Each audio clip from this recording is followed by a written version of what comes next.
Google आपसे बात करने के लिए आपको टूल्स भी प्रोवाइड करता है और गूगल सर्च कंसोल एक ऐसा टूल है जो गूगल चाहता है कि हर वेबसाइट ओनर उसमें अपनी वेबसाइट रजिस्टर करे ताकि गूगल आपको ना सिर्फ आपकी वेबसाइट की परफॉर्मेंस बता सके बल्कि अगर गूगल को कोई इशू आ रहा है आपकी वेबसाइट से या गूगल ने आपको पेनल्टी डाली है तो उसके तहत आपको बता भी सके। तो गूगल वेबमास्टर टूल बेसिकली ये वो टूल है जो हर वेबसाइट ओनर के लिए ज़रूरी है कि वो इसमें रजिस्टर करे।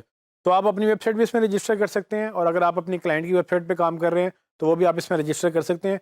मैं आपको हैंड्स ऑन प्रैक्टिस अभी करवाऊंगा कि अव्वल तो इसमें रजिस्टर कैसे करना है और उसके बाद ये टूल होता क्या है और ये क्या करता है। जैसे कि आप देख सकते हैं कि मैं गूगल सर्च कंसोल की वेबसाइट पे हूँ। आपको ये लिंक प्रोवाइड कर दिया जाएगा। वैसे आप search.google.com search-console/about पे जाकर भी आप इसको ओपन कर सकते हैं और इसमें आपको ये डिटेल में पढ़ने का मौका मिलेगा कि गूगल इसमें क्या क्या करता है। तो इन शॉर्ट गूगल ये कहता है कि जी हम आपको परफॉर्मेंस के लिए अगर आपको कोई टूल चाहिए तो अपनी वेबसाइट की परफॉर्मेंस आप इस टूल से बेहतर कर सकते हैं। इस पर अकाउंट बनाने के लिए आपको जीमेल का अकाउंट चाहिए होता है जो आपने ऑलरेडी एडवर्ड्स के लिए यूज़ किया, वही अकाउंट आप यहाँ पर भी यूज़ कर सकते हैं। और अगर आप इसमें लॉगिन करने की कोशिश करेंगे तो आपको कुछ इस तरह की स्क्रीन नज़र आएगी फर्स्ट टाइम, जिसमें वो आपसे पूछेगा कि आपने कोई वेबसाइट ऐड करनी है या नहीं। तो फॉर एग्जांपल मैं अपनी वेबसाइट ऐड करता हूँ usman.co और अगर मेरी वेबसाइट HTTPS है तो मैं उसको पहले लिखूँगा क्योंकि बाय डिफ़ॉल्ट ये HTTP वेबसाइट करता है। सो मैं उसको पूरा URL दूँगा जो मेरी वेबसाइट का URL है और मैं उसको ऐड प्रॉपर्टी कर दूँगा। जैसे मैं ऐड प्रॉपर्टी करूँगा वो वैलिडेशन चेक करेगा कि क्या मैं उस वेबसाइट का ओनर हूँ कि नहीं। सो आप बेसिकली किसी और की वेबसाइट को वो नहीं उस पे कर सकते जब तक कि आप उस वेबसाइट के ओनर नहीं हैं। उसको वेरीफ़ाई करने के कुछ तरीके गूगल आपको देता है जिसमें से ये तरीके आपके सामने लिस्टेड हैं। वो पहला तरीका है HTML फ़ाइल। वो कहता है कि अगर आपकी वेबसाइट है तो आप अपनी होस्टिंग में जाएँ और जाकर होम पेज यानी सर्वर रूट डायरेक्टरी में अपनी जाके ये फ़ाइल अपलोड कर लें। मैं इसको क्लिक करूँगा, ये एक HTML फ़ाइल डाउनलोड हो जाएगी। वो कहेगा कि ये HTML फ़ाइल वहाँ जाके अपलोड कर दें, उसके बाद यहाँ से वेरीफ़ाई कर लें। अगर आप ये नहीं कर सकते तो आपके पास अगर होस्टिंग की एक्सेस नहीं है तो आप HTML टैग यानी कि आप अपनी वेबसाइट में जाएँ और सिर्फ हेडर में जाके ये टैग उसको ऐड कर दें। तो ये टैग भी अगर आप ऐड नहीं कर सकते हैं तो आप गूगल एनालिटिक्स अगर आपका अकाउंट है वहाँ पर लिंक्ड है, अगर आपने यहाँ गूगल एनालिटिक्स इंस्टॉल किया हुआ वेबसाइट के अंदर और वही गूगल एनालिटिक्स की आपको एक्सेस भी है और उसी ईमेल से आपने ये अकाउंट भी बनाया है, तो वहाँ पर अगर आप एडमिन हैं तो आप बेसिकली मतलब वहाँ पर अगर आपको एडिट परमिशंस हैं तो आप उसके थ्रू भी वेरीफाई कर सकते हैं। और इसी तरह से गूगल टैग मैनेजर या दूसरा डोमेन नेम प्रोवाइडर अगर आपके पास DNS सेटिंग्स की एक्सेस है तो आप डोमेन नेम के तहत भी उसको रजिस्टर कर सकते हैं। सो इन एनी केस आपके पास मल्टीपल तरीके हैं ये प्रूव करने के लिए कि आपकी वेबसाइट वो आपकी वेबसाइट है या आप उसको ऑन करते हैं। सो वे ऑनरशिप वो इसलिए मांगता है कि कोई और बंदा किसी और की वेबसाइट इंडेक्स नहीं कर सकता जब तक कि आपके पास उसकी बैकएंड की एक्सेस नहीं होगी, जब तक आपके पास एडमिन एक्सेस या होस्टिंग नहीं होगी, आप इनमें से कोई तरीका इस्तेमाल नहीं कर सकेंगे। सो आपने क्लाइंट से कहकर या आपने फ़ाइल रखवा लेनी है अपने सर्वर में ताकि जब भी कोई URL ओपन करे तो वो जो है गूगल उसको वेरीफाई कर सके कि आपके पास ये वेबसाइट की एक्सेस है। उसके लिए आप ये फ़ाइल उनको भेज सकते हैं या अगर आपके पास एडमिन एक्सेस है तो आप HTML टैग खुद भी कॉपी पेस्ट कर सकते हैं। इसके आपको काफ़ी प्लगइन मिल जाएंगे। योस्ट के SEO के प्लगइन के अंदर भी आपको ये ऑप्शन मिल जाएगी जिसमें आप ये कोड भी डाल सकते हैं। अगर नहीं तो आप प्लेन HTML में ये कोड अपने डेवलपर को भी दे सकते हैं कि जो आपको ये ऐड कर देगा। एनीवेज इन शॉर्ट ये आप वेबसाइट किसी भी तरह से वेरीफाई करवा लेंगे। जैसे ही वेरीफाई हो जाएगी सो इन शॉर्ट आपने अपनी वेबसाइट वेरीफाई करनी है। जैसे आप वेबसाइट वेरीफाई कर लेंगे तो आपको कुछ इस तरह से नज़र आएगा। ये मेरी अपनी वेबसाइट है usman.co जो कि ऑलरेडी वेरीफाइड है। तो मैं आपको उसमें दिखा सकता हूँ कि किस तरह से गूगल जो है उसको गूगल के टूल क्या करता है और इसमें क्या क्या ऑप्शंस हैं। सबसे पहले आपको ओवरव्यू का पेज नज़र आएगा। ओवरव्यू के पेज में आपको सबसे राइट साइड पे ये गूगल डिटेल्स दिखा रहा है जिसमें परफॉर्मेंस आ रही है। परफॉर्मेंस के नीचे कवरेज का सेक्शन है, कवरेज के नीचे एनहांसमेंट का सेक्शन है। परफॉर्मेंस में गूगल आपको ये बता रहा है कि आपकी मतलब मेरी वेबसाइट में 119 क्लिक्स हुए हैं लास्ट कुछ दिनों में। वो डिटेल अभी मैं इस पर क्लिक करूँगा, इसको ओपन रिमोट कर सकता हूँ या कहीं भी क्लिक करूँगा तो उसको ओपन कर लेगा। तो अब यहाँ पर मुझे ये पता चल रहा है कि जी मेरी जो है लास्ट 3 मंथ्स में 119 क्लिक्स हुए हैं मेरी वेबसाइट के ऊपर गूगल के अंदर।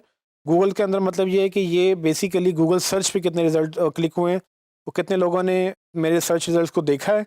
और अगर मैं ये CTR ऑन करूँ तो जितनों ने देखा उनमें से कितने लोगों ने क्लिक किया, तो वो रेशो एक जनरेट होती है जिसको क्लिक थ्रू रेट बोलते हैं, यानी कि कितनों ने देखा और कितनों ने क्लिक किया। तो वो 5.6% रेशो मेरी जनरेट हो रही है। ये जितना ज़्यादा होगा उतनी अच्छी बात है। और मेरी एवरेज पोजीशन कहाँ पर है, यानी कि जिन कीवर्ड्स के अगेंस्ट मुझे सर्च किया जा रहा है उसमें मैं एज एन एवरेज पूरी वेबसाइट में कहाँ रैंक करता हूँ। सो ये स्टैट्स आपको काफ़ी हेल्प करेंगे ये अंडरस्टैंड करने में कि लोग आपको क्या किस क्वेरी से ढूंढ रहे हैं।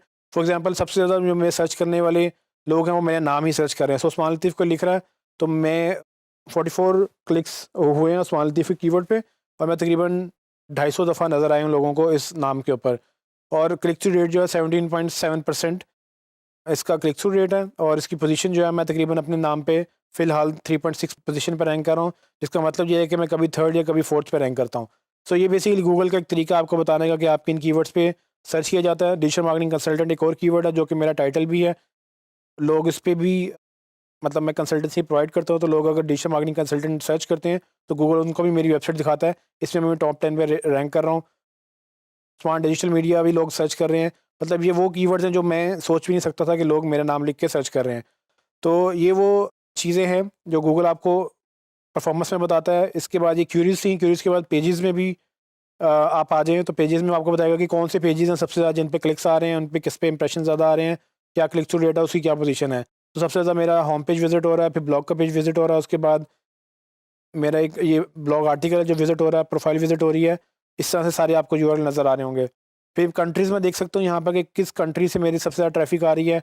तो आप देख सकते हैं कि पाकिस्तान से सबसे ज़्यादा ट्रैफिक आ रही है मेरी। उसके बाद यूनाइटेड किंगडम है, इंडिया है, यूनाइटेड स्टेट्स हैं, इंडोनेशिया है। ये काफ़ी मुल्कों से मुझे लोग विजिट कर रहे हैं, और ये सारे के सारे स्टैट्स जो हैं लास्ट 3 मंथ्स के स्टैट्स हैं। फिर डिवाइसेस भी आप चेक कर सकते हैं कि किन डिवाइसेस के ऊपर मेरी वेबसाइट विजिट हो रही है।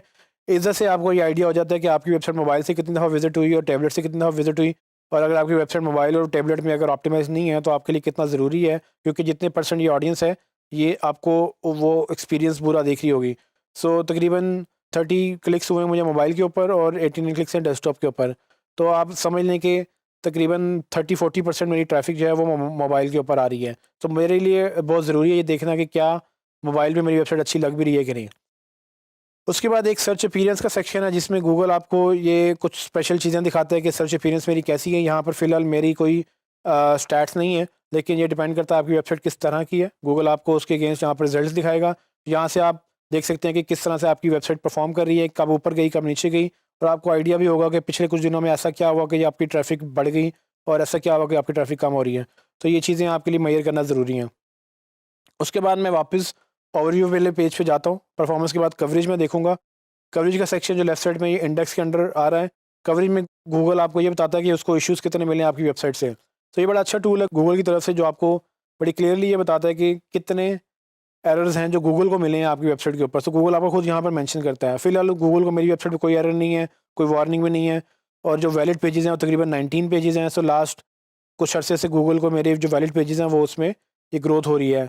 और कुछ एक्सक्लूडेड पेजेज़ हैं, ये वो पेजेज़ हैं जो मैंने एक्सक्लूड किए हुए गूगल में, यानी कि ऐसे रेलेवेंट पेजेज़ जो मुझे नहीं चाहिए गूगल में, मैंने उसको मैन्युअली एक्सक्लूड किया है। तो वो गूगल मुझे दिखाएगा कि आपने कितने पेजेज़ एक्सक्लूड किए हैं। यहाँ से आपको ये आइडिया हो जाएगा कि आपने जो पेजेज़ एक्सक्लूड किए कि क्या वो एक्सक्लूड हुए या नहीं हुए। अगर हुए हैं तो कितने ज़्यादा पेजेज़ हैं जो एक्सक्लूडेड हैं। सो नीचे आप देखेंगे कि गूगल बता रहा है मुझे कि कितने जो हैं पेजेज़ पे मेरा ये एरर्स आ रहे हैं, फिर कितनों पे एनोमली है, मतलब क्रॉल एनोमली, मतलब डेटा उसका मैच नहीं हो रहा, फिर कितना डुप्लीकेट कंटेंट है, कितना पे जो है वो कितने पेजेस गूगल ने क्रॉल कर लिए लेकिन इंडेक्स नहीं किए। तो ये सारे वो स्टैट्स हैं जो आपको आइडिया देते हैं कि फॉर एग्जांपल अगर नई वेबसाइट है तो गूगल हो सकता है उसको क्रॉल कर ले लेकिन उसको इंडेक्स ना करें। सो आपकी अगर कंटेंट डुप्लीकेशन है तो गूगल आपको यहाँ पर इस तरह से भी बताएगा कि लेट्स सपोज कि आपके 1000 पेजेस हैं लेकिन गूगल ने सिर्फ 100 क्रॉल, 1000 क्रॉल तो कर लिए हैं लेकिन इंडेक्स सिर्फ 100 की हैं। तो गूगल वो आपको अंदाज़ा हो जाएगा कि बाकी अगर 900 नहीं क्रॉल हो रहे या नहीं इंडेक्स हो रहे, उसका उसको कोई रीज़न हो सकता है। आप उसको बेहतर करेंगे तो गूगल उसको भी क्रॉल करना शुरू कर देगा। सो बेसिकली ये देखिए यहाँ पर भी बता रहा है कि डुप्लीकेट कंटेंट उसको कितना मिला, और उसमें गूगल ने किस तरह से कैनोनिकल को यूज़ करके प्रेफर्ड वर्जन यूज़ किया उसका। तो काफ़ी स्टैट्स आपको मिलेंगे। अगर आपकी वेबसाइट ज़्यादा बड़ी होगी तो आपको ये बड़ा इंटरेस्टिंग, ये बड़ा हेल्पफुल टूल बन जाएगा, क्योंकि बड़ी वेबसाइट्स के लिए ये टूल काफ़ी अच्छा है। और अल्टीमेटली आपको यहाँ से वो प्रॉब्लम नज़र आ जाती है कि आपने किन चीज़ों को पहले फ़िक्स करना है और किन को बाद में फ़िक्स करना है। उसके बाद अगर आप मैं ओवरव्यू पे दोबारा जाऊँगा और मैं थर्ड सेक्शन जो एनहांसमेंट है, मैं देखूँगा कि गूगल मुझे एनहांसमेंट्स में क्या सजेशन दे रहा है कि मैं अपनी वेबसाइट कैसे बेहतर बना सकता हूँ। सो उसमें एरर गूगल को कोई नज़र नहीं आ रहा, लेकिन 5 पेजेज़ हैं जो वैलिड नज़र आ रहे हैं गूगल को, वो मुझे बता रहा है कि आपके 5 पेजेज़ हैं वो मोबाइल फ्रेंडली पेजेज़ हैं। तो यहाँ से आपको ये भी अंदाज़ा हो जाएगा कि जब आपको चीज़ इम्प्लीमेंट करेंगे तो क्या गूगल ने उसको पिक किया कि नहीं किया। इसके अलावा अगर आप कोई स्पेसिफिक यूआरएल देखना चाहते हैं, किसी एक यूआरएल की इंस्पेक्शन करना चाहते हैं, तो ये लेफ्ट साइड में यूआरएल इंस्पेक्शन का बटन है, यहाँ पर आप क्लिक करेंगे, वो यूआरएल को टाइप करेंगे, वहाँ से आप उसको व्यू कर लेंगे। फिर साइट मैप की एक ऑप्शन जो मैं आपको बार बार बताता हूँ साइट मैप क्रिएट करने का, वो बेसिकली एक्सएमएल साइट मैप आप गूगल को यहाँ जाके सबमिट कर सकते हैं। सो आप देख सकते हैं कि मेरी वेबसाइट गूगल के पास ऑलरेडी रजिस्टर्ड है। यहाँ मैं साइट मैप का यूआरएल लिखूंगा जो कि मेरी वेबसाइट के ऊपर यूआरएल होगा, उसको सबमिट कर दूंगा। ये मैंने सबमिट किया है आप लोगों के लिए। इसको मैं क्लिक करता हूँ तो देखेंगे साइट मैप वो बता रहा है कि जी वो प्रोसेस हो गया सक्सेसफुली।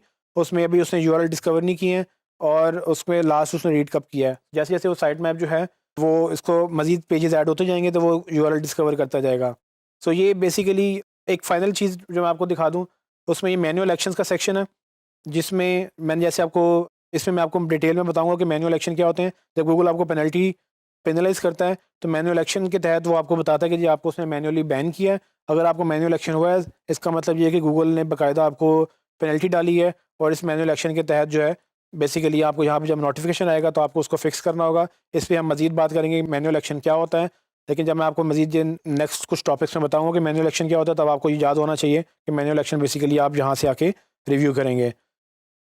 जी ट्रेनिंग, जैसा कि आपने देखा कि गूगल वेबमास्टर टूल्स कैसे आपको हेल्प करता है आपकी वेबसाइट मैनेज करने में। ये टूल एक लाजमी टूल है, इसको आप बिल्कुल भी मिस नहीं करेंगे। ये फ्री टूल है गूगल की तरफ से, और अगर गूगल ने आपको पेनल्टी दी है, कोई एरर गूगल को मिला है, आपके पास कोई तरीका नहीं है समझने का जब तक कि गूगल आपको खुद ना बता दे। और ये गूगल की बड़ा अच्छा टूल है, इसको अगर आप यूज़ करना शुरू करेंगे तो आपकी काफ़ी एसईओ वैसे ही बेहतर हो जाएगी, क्योंकि गूगल जितने भी इशूज़ उसमें ढूंढता है वो आपको खुद से बताना शुरू कर देता है। गूगल वेबमास्टर टूल्स आपने अपनी वेबसाइट्स के लिए भी और क्लाइंट की वेबसाइट के लिए भी आपने एक्सेस लेनी है। एक ही अकाउंट के अंदर मल्टीपल लोग भी ऐड हो सकते हैं, तो क्लाइंट को आप बताएं कि अगर वो रजिस्टर करना चाहे वो खुद रजिस्टर कर ले और आपको एक्सेस दे दे, आपके ईमेल के ऊपर एक्सेस दे दे, या फिर आप उसको बना के अकाउंट की एक्सेस दे दें, जैसे भी आपको मुनासिब लगे। इस टूल के तहत आप एसईओ बेहतर करेंगे, और इसके इसके बगैर गुजारा नहीं है एसईओ का। तो ये एक लाजमी टूल है, और इसको मज़ीद मैं रिकमेंड करूँगा कि रिव्यू करें, पढ़ें और रिसर्च कर लें, ताकि आपको इस टूल की अच्छी तरह समझ आ जाए।